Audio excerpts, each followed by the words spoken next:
Alveda, thank you for that beautiful poem. Kind of strikes me in the heart. Makes me think also of one of my favorite songs is a country music song that has the refrain. I think it's a Mary Gauthier song, and the line is, "Our country could use a little mercy now." So thank you.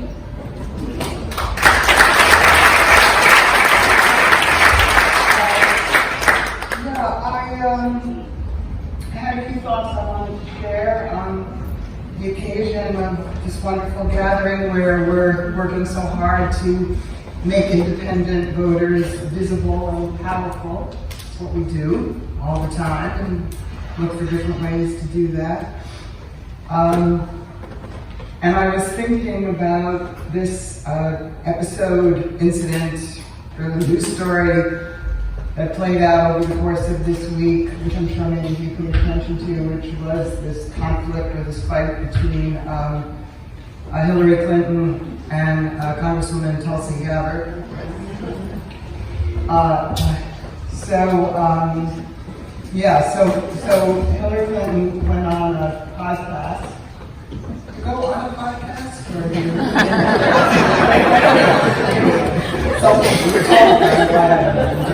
we were on a podcast, and with David Plouffe, who actually was a key campaign strategist for Barack Obama. And she just happens to mention on the show that she thinks that Tulsi Gabbard, Congresswoman from Hawaii, who is a presidential candidate in the Democratic Party, she thinks that it might be the case that Tulsi is a Russian agent.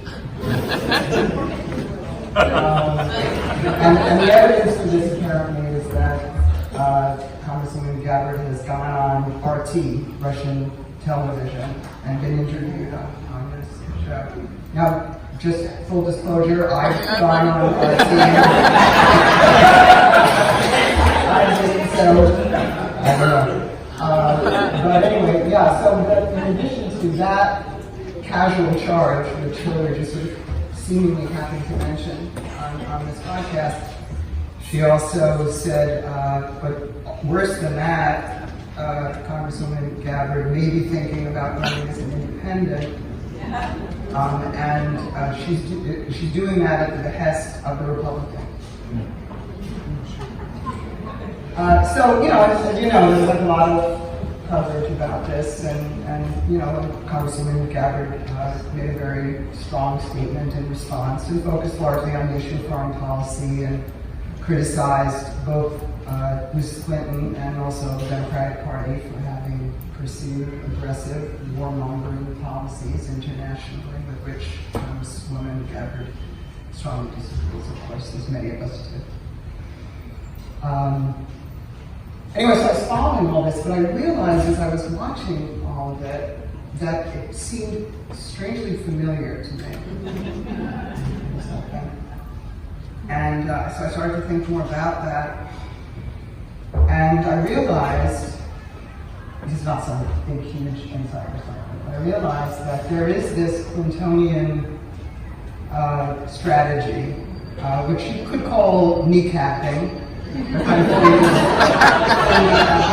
the way, I looked up the word kneecapping today because I knew I was going to say it on stage, and I just really wanted to make sure that I was using it properly in a sentence.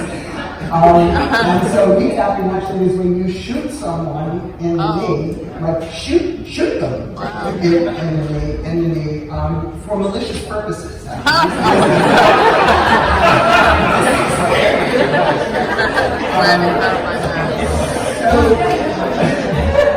So Clintonian kneecapping is a thing we know.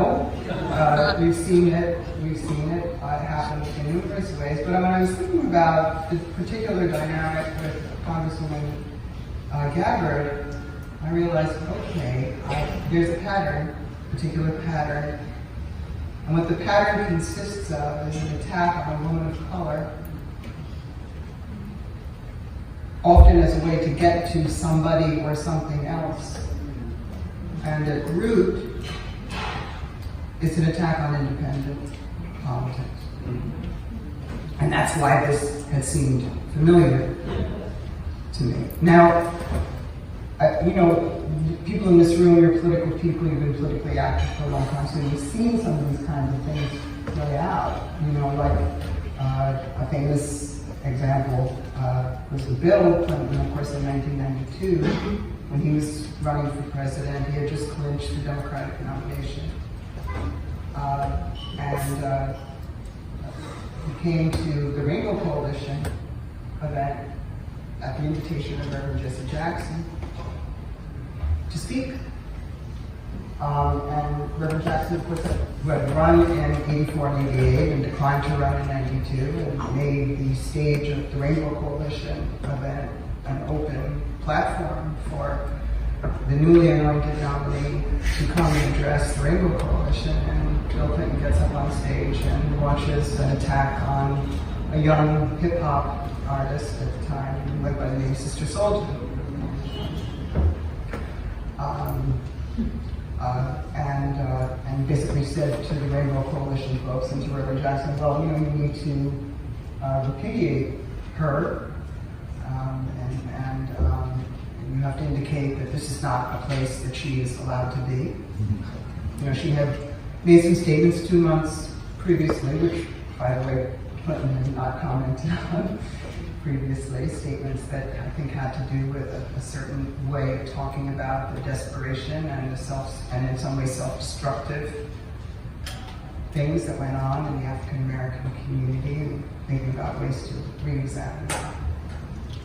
Anyway, so so we all know why Clinton goes in and does that kind of thing, and what's the message that he's looking to put out there. It's, I'm going to keep various communities in mind here, and we're going to dictate the terms here. That's how it's going to go. But I was thinking about this in light of, the thing with Congresswoman Gabbard and Mrs. Clinton, and I realized, wait a second, pull the lens back a little bit, because 2 days before Bill Clinton appeared at the Rainbow Coalition event, the Gallup polling organization issued a new poll on the presidential race. And the poll showed that Ross Perot, who was running for president as an independent, was ahead in the polls. He was polling at 39%. George Bush 41, the father, was polling at 31%, and Clinton was polling at 25%. So I'm thinking about this, I realized, wow, here's another layer to this story. I'm going to attack a woman of color. I'm going to display a message to the Black community about how it needs to stay in its place. And I'm going to try to do that in a context where I'm going to make damn sure that nobody in this country, no matter who you are, is going to consider actually voting for an independent presidential candidate. Year 2000, this is going to be my litany of Clinton recapping. Hillary decides that she wants to run for the U.S. Senate. Okay, stepping stone to the presidency. From New York, she wants to run from New York. She wants the support of the Independence Party of New York. She wants to be able to get those independent votes. So she calls up the leaders of the Independence Party, some of whom are in this room. She says, I'd really like to have the support of the Independence Party. In New York, you can run on more than one party line. You have something called fusion here. She's going to be a Democrat and independent. I want to run on the Independence Party line. Oh, he said, okay, sounds good. We're going to have a primary. We should enter the primary and go out and campaign to our members, to independents all over the state. And if you win the primary, you can have our own.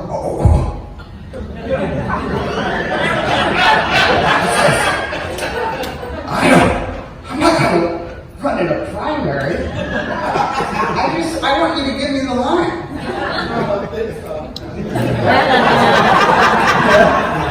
So we said, well, no, actually, that's really not how it's going to go. Okay. So we hold this big event up in Buffalo, right? And all of the prospective U.S. Senate candidates come who want the Independence Party line. One of whom, by the way, was Rudy Giuliani, who actually gave a fairly good talk. I think it was his last moment of political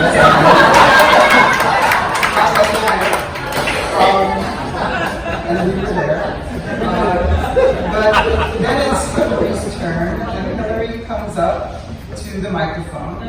I think she was wearing like a pink suit and pearls and like all very sort of power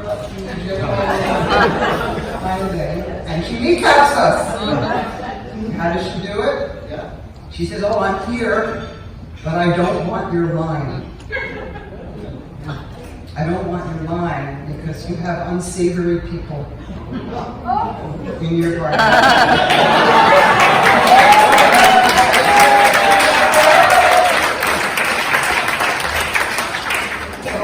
Dr. Benoit. Suffice it to say, first of all, she didn't get the line.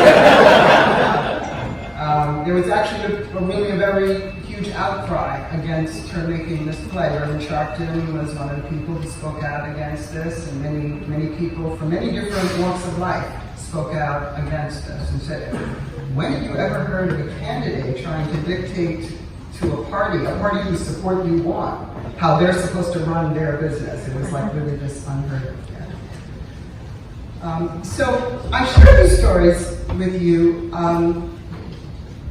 I think they're important, and I'll tell you why. And again, sort of circling back to the situation with Congresswoman Gabbard. Sometimes, you have to look at what your attackers and detractors are doing and saying to really understand who you are and what you have. And I think what they see, in this case we're talking about the Clintons, but it's not just them. I think what those forces see is that there are communities in this country who are natural and historical allies.